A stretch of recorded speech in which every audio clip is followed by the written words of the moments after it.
way back a year ago. Olá, sejam bem-vindos ao Desenrola Podcast, o podcast que tem aqui o apoio, a participação e a parceria dos Produtos Lucena, onde você encontra produtos de excelente qualidade para agregar no seu dia a dia. São deliciosos, saudáveis e crocantes, né? Nossa, viciantes, uma delícia. A gente vai falar hoje com uma convidada muito rara, até porque a vivência dela parte da esclerose múltipla, uma doença neurológica que atinge cerca de 40 mil pessoas no Brasil. Ela é bem rara, ela é única, pra falar a verdade. Ela é tipo uma heroína que não usa capa. Não usa capa, mas é campeã. Campeã de uma meia maratona em 2023. Então, vamos dizer assim, merece aplausos, né? Com certeza. Não usa capa, usa medalha, né? Usa medalha, é verdade.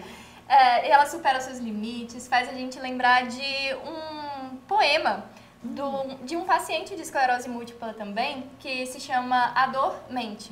O poema é do João Negreiros e ele fala assim: disseram-me que ia acabar numa cadeira de rodas, mas ontem andei contra a maré e ainda tinha pé. Eu tenho esclerose múltipla, mas não a tenho todos os dias, porque sou muito atarefado e também tenho que fazer outras coisas. Ai, que coisa linda, né? Karen, desenrola-se pra gente. Vai ser muito fácil, vocês são muito doces, muito generosos, então tenho certeza que vai ser um bate-papo muito tranquilo, muito leve. E obrigada pela oportunidade. Você descobriu a esclerose quando? Foi um choque para você? Foi tranquilo? Foi de boa? Ou foi aquele tipo momento tenso da sua vida? Foi muito tenso. Eu descobri em 2019, quando eu tive o terceiro surto da doença. E foi desesperador. Até você ter o diagnóstico fechado mesmo, é desesperador. Porque você não sabe o que pode vir pela frente, você não sabe se de fato é aquela doença que vai te acompanhar para o resto da vida, como que vai ser o seu futuro. Então, são muitos medos, muitas incertezas. Para gente que tem pouca intimidade com o assunto, explica o que é a esclerose múltipla. A esclerose múltipla, ela é uma doença neurológica de caráter inflamatório e ela atinge o sistema nervoso central. Então, quando nossos pacientes estamos em surto da doença, que é esse processo inflamatório, ele pode acontecer em qualquer região do nosso corpo. Não tem como prever onde é que ele pode afetar. E com uma pessoa normal, o nosso sistema imunológico, ele combate inflamações, infecções. Acontece conosco o contrário, ele auto-ataca o próprio sistema da imunidade, nosso próprio corpo. Então, é como se essa inflamação, essa infecção, ela não conseguisse ser sanada. Então, a gente tem que fazer o tratamento com altas doses de corticoides, né, imunossupressores ou imunomoduladores, para conseguir cessar aquela inflamação. Para que a gente ainda tenha a possibilidade de não ter uma sequela, que isso seja reversível 100%, mas nunca tem uma garantia. Como se fosse assim, os nossos neurônios, eles mandam as informações para o nosso corpo. O que a gente vai fazer, o que o nosso corpo vai fazer, né? Você manda a informação e ele faz. Quando você tem esses fiozinhos desencapados, é como se não conseguisse transmitir tudo aquilo que você quer. Por exemplo, eu quero andar normalmente. Às vezes você teve um surto que faz com que você tenha dificuldade no caminhar, exatamente nisso. Ou um problema nos olhos, você vai ter uma visão dupla, ou você vai ter falta de equilíbrio. Então é isso, você quer fazer alguma coisa, né? Dá o comando para o seu cérebro e ele não consegue 100% fazer aquilo. Como aconteceu comigo de um surto bem sério que eu tive, que eu perdi a força nos meus braços, foi terrível, assim, eu achei que... Eu nem sabia que era esclerose ainda, nem tinha noção do que pudesse ser. Procurei um médico ortopedista e ele não chegou a conclusão nenhuma de algum diagnóstico de doenças. Ele achou só que minha vitamina estava baixa. Fez uma reposição, só que por sorte o meu próprio corpo voltou. Mas eu na academia pegava um peso e soltava, do nada. Aí eu, caramba, mas não é isso que eu estou falando pro meu cérebro, não é esse comando solta. Era de reter e eu não conseguia. Tudo que eu pegava pesado, eu soltava. Foi avançando de tal forma que chegou ao ponto de eu não conseguir apertar um perfume, eu não conseguia apertar um desodorante. Isso aqui meu já não conseguia mais, eu não tinha mais força nenhuma aqui, nenhuma. E foi algo muito desesperador, porque não se falava em doença nenhuma, o médico não conseguiu chegar a conclusão nenhuma. Então a gente fica assim, muito na insegurança, né, de saber o que é. E essa falta de diagnóstico perdurou por quanto tempo? É muito difícil fechar um diagnóstico de esclerose múltipla? Muito difícil, porque são doenças neurológicas com várias similaridades. E não sabia que ela estava, né, comigo até 2019, quando de fato eu tive o diagnóstico. Só que entre o primeiro surto, que foi uma parestesia facial, que eu fiquei 6 meses com metade do meu rosto adormecido, não sabia que era esclerose. No segundo, foi essa falta de força nos membros.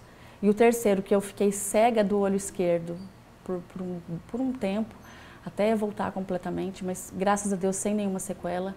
Foi mais ou menos 10 anos, então, entre surtos para eu descobrir, né, ter o diagnóstico fechado. Só que nesse terceiro surto, que começaram a imaginar que pudesse ser a esclerose múltipla, o diagnóstico foi muito rápido, foi um mês. Um mês foi feito o exame da minha coluna, é retirado um líquor da minha coluna, ele é enviado, acho que foi para São Paulo, então precisava de 30 dias para saber se dentro daquele líquor continha as proteínas da doença, da esclerose múltipla, e aí foi confirmado. Geralmente os pacientes de esclerose múltipla, ele tem a vitamina D muito baixa. Isso é um motivo pelo qual também eu e outros pacientes fazem essa suplementação de vitamina D, porque não adianta só achar que 10 mil unidades, 10 mil UI, que se fala, né? Por dia é suficiente para a gente. Eu faço, por exemplo, reposição de 50 mil por dia. Nossa. Existem pacientes que fazem 100, 200, então tudo isso depende do médico também. Isso nada veio da minha cabeça, eu tenho um acompanhamento há anos, né? Com vários médicos que foram me ajudando e, graças a Deus, ela vem sendo controlada. Então, são vários fatorzinhos que a gente consegue aliar a um diagnóstico precoce e a um tratamento precoce, né, tentando ter essa qualidade de vida. Como foi esse período do pré-diagnóstico? Eu sinto que o diagnóstico acabou sendo um norte, né? Mas antes disso, eu tentando me colocar na situação, acho que deve ser muito desesperador e é uma sensação de impotência. Como foi para você e para sua rede de apoio? Foi desafiador, desgastante emocionalmente, né? Porque você não sabe se vai ser ou não vai. E foram 30 dias assim que, de fato, eu tive a maior conexão com Deus da minha vida. Porque todos os dias, desde o momento que eu acabei ficando internada 5 dias por causa dessa inflamação no meu olho, que tinha cometido 100% do meu olho esquerdo e que eu corria o risco de ficar com sequelas, todos os dias eu orava muito e pedia a Deus que, se fosse a esclerose, de fato, aquele pré-diagnóstico, ele fosse confirmado, que ele fosse comigo em todo momento. Porque eu dizia para ele, Senhor, eu não aguento. Se eu for sozinha, eu não aguento. Me carrega nos seus braços. E foi muito sincero da minha parte quando eu falava que eu não aguentaria, porque, de fato, eu tenho certeza que eu teria abandonado o barco. Porque foi um momento muito difícil e que eu tentei, de início, poupar os meus pais, porque eles já perderam na vida deles uma filha. Então eu tinha também medo de falar que era esclerose, porque nós não tínhamos ainda 100% do diagnóstico. Então não queria que fosse um sofrimento para eles. Só que em contrapartida acabaram ficando com uma parcela e um peso muito grande as minhas irmãs e o meu esposo, que foi 30 dias que eu tive de negação. Eu não vou pesquisar sobre, eu não quero saber nada sobre a doença. Se for lá para frente, eu vejo como que eu vou caminhar com isso, mas agora eu não estou aceitando. E era muito legítimo eu ter esse momento meu de não aceitação, e que bom que durou pouco tempo, foram 30 dias, mais ou menos. E quando esse exame chegou, que é o do líquor, que é um exame muito importante, aliado também ao exame de sangue e a ressonância magnética, que de fato fecham, né, o diagnóstico, uma irmã minha, a do meio, ela recebeu o exame um dia antes dessa minha consulta, que ia me confirmar ou não. E ela recebeu, e foi, nossa, eu fiquei imaginando depois quanto foi duro para ela. Porque quando ela leu o resultado, nós que não somos da área da saúde, nós somos da área do direito, então não tínhamos muita noção, ela jogou no Google o resultado. O Google deu uma doença muito mais grave, então ela ficou durante um dia. Imagino, ela falou para mim que foi a pior noite da vida dela, o pior dia da vida dela, porque ela imaginou que fosse uma doença, que essa outra doença, ela tem um limite de vida. Então eu imagino o quanto que isso para ela foi difícil, porque eu não queria ter aquele resultado, nenhum exame. Eu realmente não queria, eu tinha medo. E ela guardou isso só para ela, esse exame, ela não falou nem para o meu esposo, nem para minha outra irmã mais velha. no outro dia, quando eu voltei para casa, que eu falei que tinha confirmado que era esclerose múltipla, ela falou, graças a Deus, porque eu achei que era outra. Eu pesquisei, eu não dormia à noite, então aquilo assim doeu muito em mim. Como que ela foi capaz de guardar com ela aquela dor e me poupando, né? Da mesma forma que nós queríamos poupar os meus pais, deles saberem já de fato que era uma doença grave, ela também me poupou. Então a rede de apoio ela foi muito importante para mim, porque cada um deles teve um papel muito especial, muito importante. Mesmo que meus pais não soubessem que era esclerose, mas nos dias que eu fiquei internada, eles ficaram comigo durante o dia todo. As minhas duas irmãs que estavam, uma em viagem e a outra que morava em outro estado, as duas largaram tudo e foram me ver para ficar comigo. O meu esposo estava de férias, nós estávamos tirando alguns dias de férias e ele ficava comigo dormindo todas as noites. Assim, a gente sabe como que é horrível dormir em hospital, né? Às vezes é só uma cadeira, aquela cadeira do papai, e é desconfortável. Mas mesmo assim eu tive o apoio, o carinho de todos eles e foi muito especial, foi muito importante. Se não fosse também essa força que eles me deram desde o início, talvez eu não teria tido a sagacidade de conseguir conduzir, conseguir entender que existia um propósito na minha vida através da esclerose múltipla. E eles certamente foram assim muito importantes para que eu conseguisse chegar onde eu estou. Eu acho que um propósito, sobretudo, né, algo que você faz com muita perfeição, que é comunicar, é orientar, é falar para as pessoas sobre o que é essa doença, para que outras pessoas não passem pelo mesmo que você e sua família passaram, né? Desse momento de indecisão, de não saber o que está acontecendo. Né? Você tem o status esclerosado, então você lida com muita leveza, né? As dificuldades e os desafios que a esclerose impõe, né? Como é que surgiu o status esclerosado? Quando eu soube da doença, né, de fato, estava tentando me familiarizar com ela. E eu dizia assim, ó, tudo bem, eu vou continuar a minha vida, tá bem, vou começar a aceitar, mas eu não vou falar isso pra ninguém, nem pra minha família, nem pra ninguém, só pros mais próximos mesmo. Porque o meu medo, e eu já acabei tendo no início um preconceito comigo mesma, de contar para as pessoas porque eu tinha medo da rejeição. Como é uma doença muito pouco falada, muitas pessoas acreditam que a esclerose múltipla ela seja contagiosa. Ela seja uma doença de quem é louca, ela seja uma doença de velhos. Então, assim, existiam tantas situações assim delicadas que eu não queria me comprar aquela briga. Falei, vou ter que ficar explicando para todo mundo. Não quero. Aí as minhas irmãs, não, mas você gosta de se comunicar, por que você não faz o Instagram para falar sobre a doença? Desmistifica, né, esse cenário aí que todo mundo acha que é uma doença assim, assim, assado. De fato, mostra como que é a tua vida. Aí eu falei, vou pensar, gostei. Aí eu falei, tá, então vamos pensar no nome. Aí, de fato, elas acabaram me dando, foram elas mesmas. Inclusive, foi essa que recebeu o diagnóstico, que ela viu o diagnóstico do líquor, a Jenny. Ela falou, me deu a ideia do nome. Ela falou, coloca estado esclerosada. Porque você já rompe esse preconceito e se um dia alguém achar que vai estar te ofendendo, te chamando de esclerosada, isso aí pra você já passou batido. Aí eu falei, ótimo, é uma boa, já superado. Se eu mesma superei, então o que vier de qualquer outro lado, pra mim vai ser indiferente. E foi isso. Eu abri o Instagram para falar sobre a esclerose. Claro que eu falo ela de um contexto geral, mas muito mais sobre a minha vida mesmo, sobre a minha vivência, demonstrando como que eu convivo com ela. Porque quando a gente tem um diagnóstico, a primeira coisa que a gente faz, ou a gente joga no Google ou a gente joga no Instagram.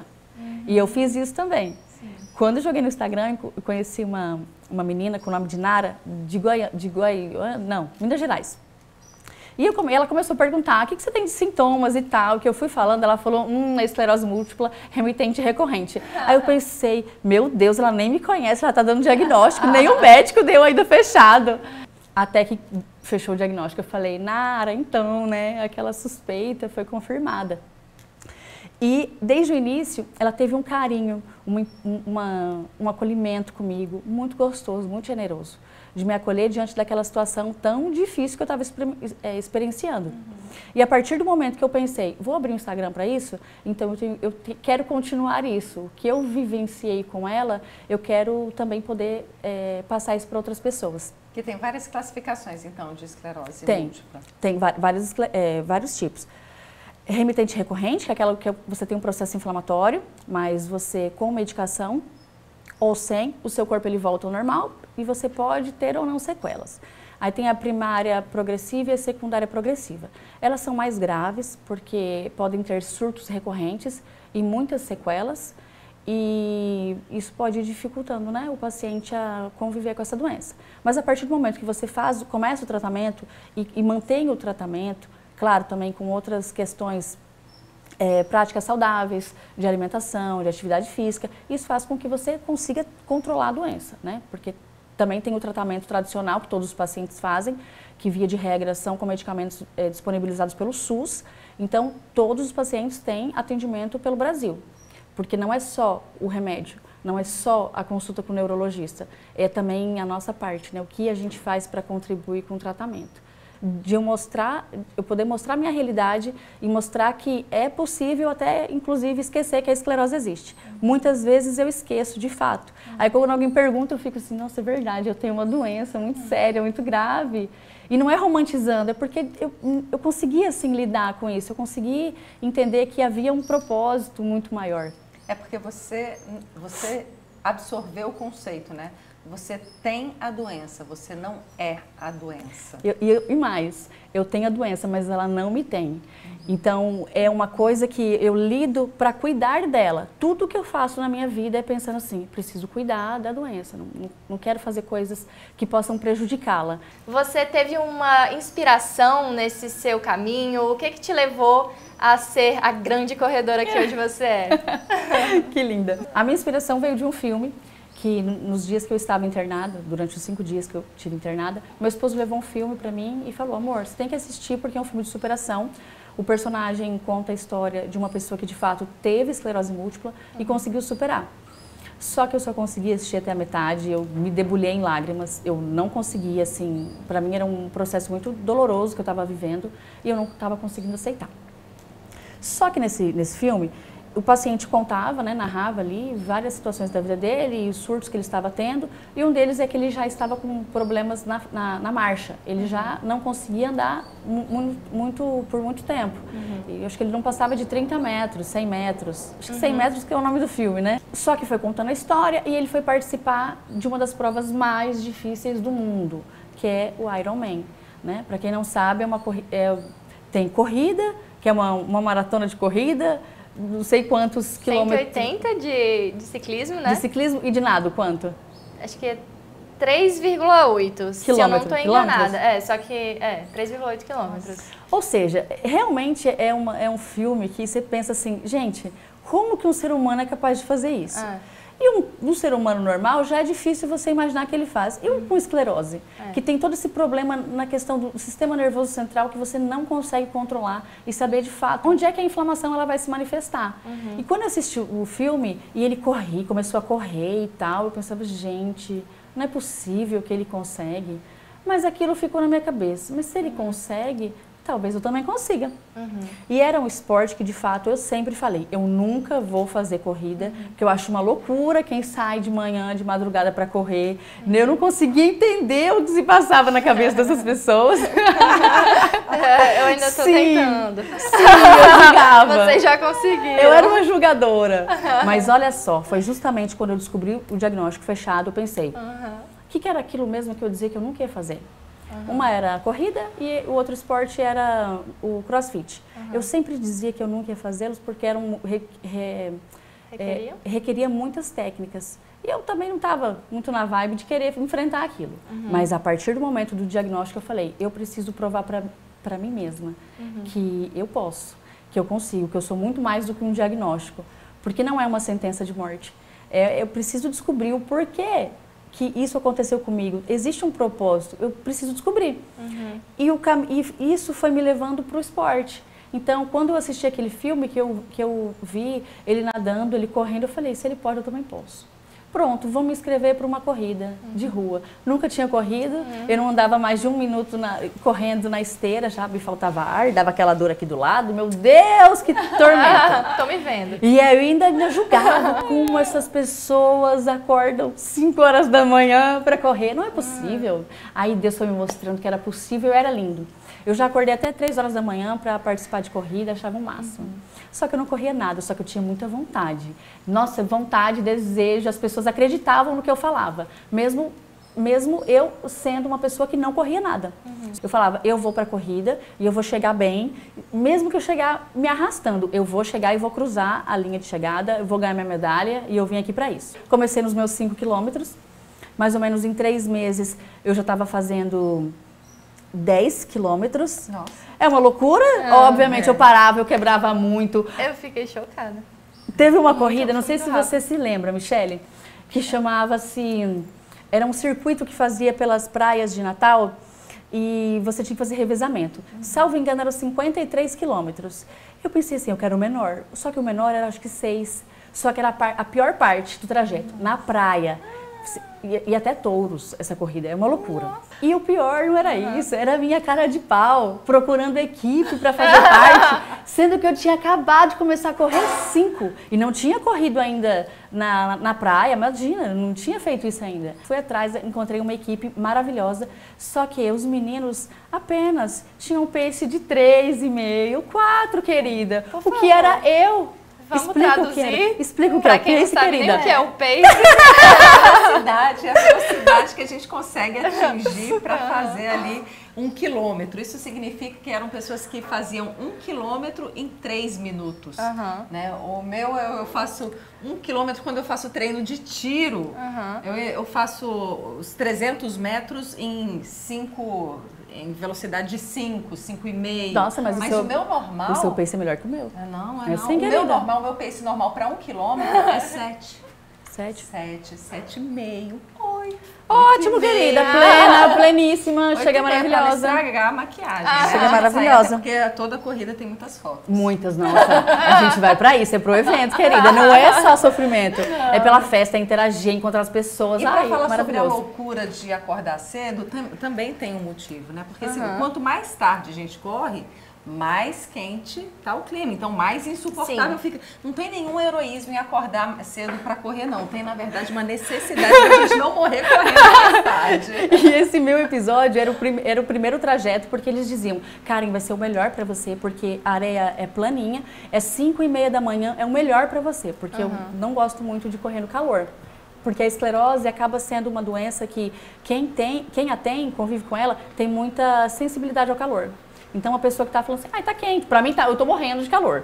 Então, eu sempre tô assim, ai, meu Deus, que quente que tá, que calor. E eu fui me aventurar a fazer os 10.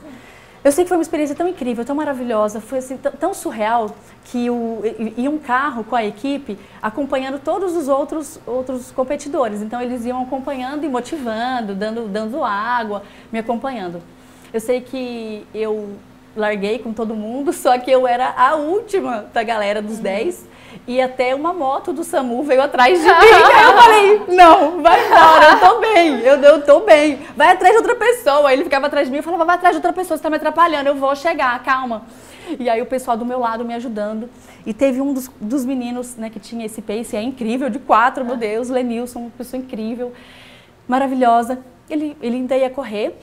Aí ele falou, não, eu vou descer, eu vou a metade aí dos 5, eu vou fazer os 5 com ela. Ele foi 5 quilômetros do meu lado, com todo o carinho dele e com toda a experiência que ele já tinha. Ele, cá, agora você consegue fazer assim, aqui você consegue soltar um pouco mais a perna, aqui você vai descansar. Teve uma parte do trajeto que nós tínhamos que atravessar o rio de Macharanguape. Tínhamos que atravessar. A água já estava batendo aqui em mim, porque eu demorei muito para conseguir chegar no rio. As pessoas, quando passaram com água na canela, eu já estava aqui. Tem foto minha, parece que eu estou morrendo, parece que ele tá me levando, assim. Olha, foi tenso. Mas quando eu cheguei, quase chegando, ele falou, tá chegando, tá perto. Aí eu pensava, gente, ele tá mentindo para mim, é só para ele tentar me dar um gás ainda, mas não vai dar, acho que eu vou morrer aqui no meio. Tá muito difícil. Aí ele, não, vai chegar. Quando a gente fez uma curva, a gente chegou, eu falei, mas já chegou? Não acredito. Aí ele falou, agora é minha vez, agora é eu que vou correr e a gente vai tirar o seu tempo, fica tranquila. Nós ainda ficamos, acho que em sétimo da competição. E eles tiveram, assim, todo o carinho de serem compreensíveis comigo. Muito embora eu não contei que eu tinha doença, eu só contei depois, eu não gosto de contar antes, para as pessoas não pensarem assim, ai, coitadinha, ela tem uma doença, ai, pobrezinha. Não gosto. Eu já nem conto, porque quando a pessoa sabe, ela fala, nossa, sério, você tem? Nem parece. Prefiro assim. E aí até hoje eu vejo nas corridas, né? Ele é corredor, quando eu vejo, dou aquele abraço, eu falo, nossa, eu nunca esqueço daquela corrida, foi muito importante, muito especial, aquele incentivo que você me deu e poder também levar isso para o meu Instagram, né? Mostrar para as pessoas que a qualidade de vida é isso, é o que você faz hoje, é você sair para treinar, descobrir qual tipo de esporte que te brilha os olhos, o que você tem prazer em sair de casa, né? E aí, em decorrência desses esportes que foram surgindo, que foi a corrida, que foi o crossfit, que foram agora a natação, então assim, foram várias coisas que eu fui me descobrindo e fui descobrindo que eu tinha uma possibilidade de aprender coisas novas, me desafiar e de fato eu esqueço que a esclerose está ali, porque não dá tempo, esse poema aí, eu me reconheci nele, não dá tempo de você falar assim, eu tenho esclerose. Só quando eu paro mesmo, alguma coisa ali tá pegando, mas se não, você consegue levar. Dizem que a corrida é o esporte individual mais coletivo que existe. Porque eu senti muito isso quando eu fui fazer a Meia do Sol ano passado, nos 21 quilômetros, no quilômetro final, uma das participantes da assessoria que eu participo foi comigo no quilômetro final incentivando, então como isso é bacana. E fala muito também sobre a vida, eu acho que a vida é de um apoiar o outro, um dar força para o outro, né? Independentemente do que a gente tenha, ou de que patologia, de que superação, que dificuldade, que desafio, todos nós estamos aqui em nossas guerras, em nossas lutas, em nossas batalhas individuais. E a vida é muito sobre isso, sobre o que o esporte traz também, que é superação, sobre o que a doença traz também, que é desafio e superação, sobre o que a nossa rotina traz pra gente, que é falar assim, olha, a rotina da vida é você se preparar para tudo, porque viver é não ter rotina. É você saber que tudo pode acontecer a qualquer momento, então saia, se lance, se prepare e viva, né? E seu exemplo é muito inspirador, Karen, assim, é muito feliz a sua presença aqui com a gente, é muito feliz pra gente, porque você passa tudo isso que a gente tenta resumir com a proposta do podcast na sua vivência, no seu dia a dia. Mas eu tenho uma curiosidade particular, porque você falou aí de corrida, falou de crossfit, falou de como surgiu essa parte da comunicação em cima da esclerose, falou da sua rede de apoio, mas a gente está no mês de maio, o mês da esclerose, o mês das mães também. E aí, vai vir algum descendente, a afilhada, eu vejo que você tem muito carinho pela sua afilhada, faz tudo com a afilhada. Em alguma medida a esclerose, ela impede a maternidade ou é algo de escolha? Como é que funciona essa questão? Então, como é uma questão que mexe muito com o sistema imunológico, estar grávida é muito bom para o corpo. Então, assim, não existe esse tabu, tem esclerose, não pode ter filhos. Pelo contrário, é muito bom, os médicos recomendam. O que acontece é que quando a mulher ela dá à luz, a imunidade dela cai um pouquinho. Mas se tudo já estiver controlado, com a medicação, se ela estiver se alimentando bem, praticando atividade física, ela tenta ali, né, ter um controle dessa doença. Então, é muito bom, né? Tenho muita vontade, né? Tenho 2 afilhadinhas, uma é a Mariana e a outra é a Rebeca. A Rebeca tem 7 meses, a Mariana tem 5. Eu sou completamente louca, apaixonada por elas. E... Eu também sou louca pela minha afilhada. Irmã afilhada. Gente, é uma conexão assim incrível, incrível. A Rebequinha, ela mora em Rondônia, ela mora um pouquinho mais longe e ela é muito bebezinha ainda. Então, assim, estou criando laços com ela. Ela é incrível, estive com ela e com a minha irmã desde o momento que ela nasceu, um pouquinho antes do momento que ela nasceu, depois mais 2 ou 3 oportunidades e tem sido maravilhoso. Mas a Mariana é assim, tudo que a minha cunhada pensava assim, ai nossa, a Karen faz isso, porque tinha um pouquinho, falava assim, gosto muito de rosa, gosta muito de foto. A minha afilhada, ela faz tudo igualzinho. Tudo que você gosta. Ela, e sem ter essa convivência diária, porque nós moramos em estados diferentes. Mas ela tem muito de mim, eu fico assim, sem acreditar. Como que pode ter tanta coisa parecida? Aí hoje a gente ri, né? Eu, minha cunhada, ela fala, meu Deus, tudo aquilo que eu falava de você, ela é pior que você. Tenho muita vontade, quero passar os meus loiros pra frente, que venha um galeguinho ou uma galeguinha. Meu marido também tem muita vontade, né, de ter. Então, com certeza está nos nossos planos. Ai, que linda. Muito linda mesmo. Karen, eu assisti o filme, né, que você falou dos 100 metros, que inspirou você e você passou a inspirar também pessoas. Hoje, qual é o seu propósito, né, em relação à esclerose? Você fala muito sobre servir as pessoas, né? E é isso que alegra seu coração. Como é hoje a Karen, que é inspiração para os outros? Eu sou mais generosa, mas isso eu aprendi com as pessoas que passaram por esse início, né, nesse caminho do descobrimento da esclerose. Inclusive, eu tive o prazer de conseguir contato com essa pessoa do filme que você falou, né? O Ramon, que inspirou, né, o personagem. Que inspirou o personagem. Eu tive a felicidade de poder conversar com ele pelas redes sociais e ele foi muito generoso. Então eu pensava, meu Deus, se essas pessoas elas tiram um tempinho para falar comigo, se elas dão essa atenção, a forma como eu tive para agradecer a Deus por todas essas bênçãos, né, que Ele me gerou por causa da esclerose, e sim, eu acredito que foram muitas coisas positivas, 99% foram positivas, e tem sido muito incrível para mim, porque tudo que as pessoas fizeram de bom para mim, eu tento passar isso para as pessoas que hoje me seguem, que hoje vêm comentar comigo, que estão com um pré-diagnóstico ou com algum familiar preocupado. Eu acho que alguém da minha família, né, está passando por isso. Será que é esclerose? Será que não é? E é um momento de desespero. Então, de fato, quando eu vou falar com alguém, né, quando essas pessoas vêm falar comigo, na verdade, e eu vou respondê-las, eu tiro aquele momento para aquilo, né? Eu tenho que fazer aquilo muito bem feito, com muito carinho, para que a pessoa ela se sinta acolhida, né? Ela não pode achar que, nossa, eu falei, mandei toda a minha história para ela, ela nem se importou. Não, eu me importo. Então, isso é uma conexão muito legal que eu tenho, porque são seguidores que a gente já tem muito tempo, né, de estrada, desde o meu diagnóstico aí, 5 anos. Então, que a gente vem mantendo essas relações e é muito importante. Quem era a Karen antes da esclerose múltipla? Quem é a Karen hoje? Nossa, é tão difícil. Quando me perguntam isso, meu Deus. Falar de mim é tão difícil, eu tenho tanta vergonha de falar de mim. Que coisa, né? Eu tenho um pouco de falta de autoestima, eu tenho dificuldade de falar de mim. Mas vamos lá, o que eu acho que antes da esclerose, eu acho que eu era uma pessoa um pouco negativa, eu acho que eu era muito imediatista, eu tinha que resolver aquilo na hora, talvez um pouco meio amargurada, se alguma coisa não saísse do jeito que eu queria.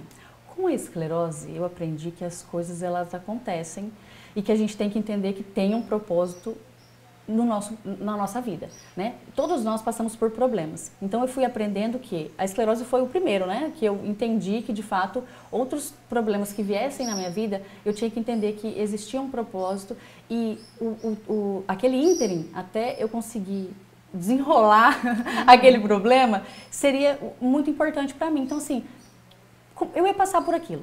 Como que eu ia fazer isso? Da melhor maneira possível. Eu tenho que ser otimista, eu tenho que ser positiva, eu tenho que achar que vai dar certo. Então eu sempre lido com a questão de ser positiva, achar que tudo tem um propósito e todas as pessoas têm que entender isso, né? Que hoje é a minha história, né? Que nós estamos contando aqui, mas não é só sobre mim, não é só sobre a esclerose, não é isso. É entender que diante de um problema a gente tem que conseguir ressignificar.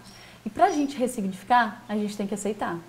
Para a gente conseguir aceitar, a gente tem que encontrar meios de lidar com essa situação nova, porque a gente certamente vai encontrar uma saída, vai encontrar uma forma de lidar com aquele problema e, obviamente, a vitória vem, né?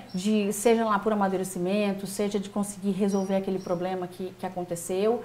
Mas, e tudo é mutável, né? Nada é só agora. Agora eu tenho uma doença. Nossa, será que é fatal? Eu vou morrer, eu não vou? Não é isso, né? É sobre o caminho, é sobre como que eu vou conseguir desenrolar a minha vida. O que eu vou fazer dela para que ela seja proveitosa?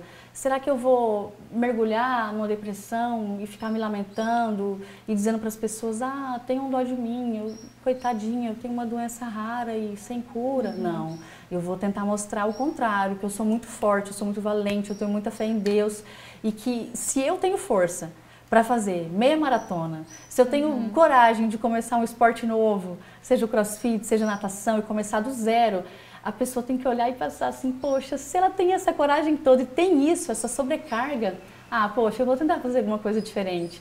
Então é plantar um pouquinho, né, no coração das pessoas que elas podem também ser, né, instrumentos e para outras pessoas se inspirarem. Eu acho que isso é o mais importante. Ai, que coisa linda. Acho que depois disso eu não quero falar mais nada. Eu vou ouvir uma vez e outra, essa parte que realmente é muito tocante. Karen, muito obrigada. Você é, de fato, uma pessoa inspiradora, não só pela mulher que você é, eu já acho o contrário, que você devia pegar e olhar todo dia para o espelho e falar assim, eu sou linda, maravilhosa, sim, vamos aumentar essa autoestima, porque você traz pra gente essa percepção de que, poxa, eu preciso me acolher e me amar e me ajudar a crescer. Porque você faz isso todos os dias, na hora que você faz um post no Instagram e fala bom dia, toda alegre, toda feliz e enfrentando sua batalha, assim.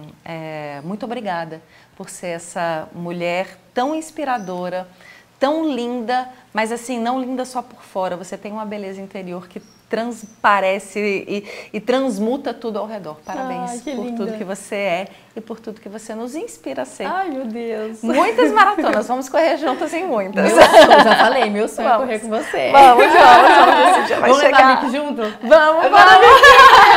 4 da manhã. Pronto. 5. 5 da manhã, 5 da manhã. Ah, já vai ter uma agora, domingo. Vamos começar domingo? Pronto, bora. Vocês já pensaram que no fim da tarde também o sol é mais ameno? E que tal a gente pegar e já ir contando com a ajuda dos produtos Luciana para darem esse gás aqui? A gente vai ficando por aqui, vamos aqui mastigando e tentando convencer a Vicky a correr com a gente, né, E Bárbara? eu convenci elas que 5 da tarde é um ótimo horário. Aí depois aí a gente já começa o dia, gente. Um beijo, até o próximo. Um beijo. Desejo sorte. Não, por favor, vamos brindar então aqui. Vamos. Way back a year ago.